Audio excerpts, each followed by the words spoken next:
Hello Internet, it's me Josh, the Aging Gamer. You know what's completely bananas? Donkey Kong Country Tropical Freeze. It's the 5th and latest installment in the Donkey Kong Country series. After Donkey Kong gets his banana chilled, it's up to Donkey Kong, Dixie Kong, Diddy Kong, and Cranky Kong to save the day. If you've played the other Donkey Kong Country games, you kinda already know what the concept will be here. There's difficult platforming sections, vine swinging, rocket barrel flying, minecart riding, and some underwater swimming.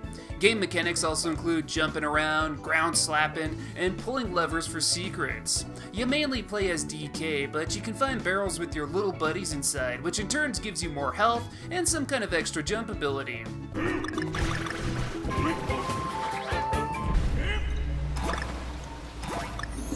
The game controls as precise as a game can and works wonderfully in its chaotic environment. With that said, the game's difficulty can be very unforgiving.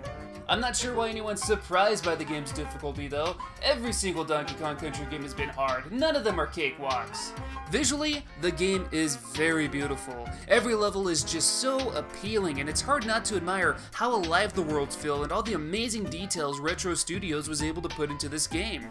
And what's great too is that almost every level feels completely different from each other. There's different gimmicks and scenery in each stage that really makes it feel like you're making progress throughout the game's story. The music in the game also complements the world very nicely. The tunes aren't as catchy as, say, the first two Donkey Kong Country games for the Super Nintendo, but they still work pretty great here. Donkey Kong Country Tropical Freeze is an all-around fantastic game. All my negatives about the game are very minor, like I wish there were a way to do a full-on custom button layout rather than using the options they give you. I also wish there was a way to play as each Kong individually outside of the two-player mode.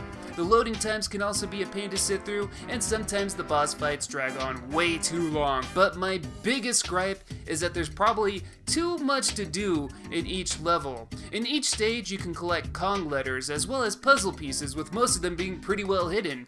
But the only reason I can see all these collectibles as a bad thing is because I feel it disrupts the flow of the levels. Sometimes you just get in awe of the stage, but having to stop and interact with every little thing so you don't miss out on any collectibles is kind of annoying. And then some levels are very fast paced, so if you miss a bonus stage opportunity, you might have to start the whole stage over from the beginning.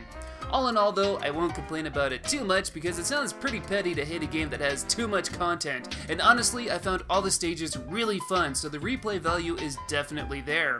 Even the much hated rocket barrel levels, I had fun with. This is really one of the best platformers I've ever played. The difficulty might turn some people off, but I found it to be fair. If I died, I felt like it wasn't because the game was being cheap, but because I wasn't timing my jumps right or something. I always felt like the opportunity was there and I just needed to get better.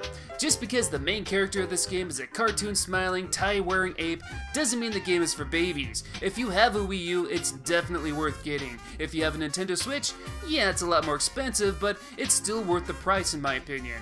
I think this game is a must-have, and it's probably my favorite title in the entire series.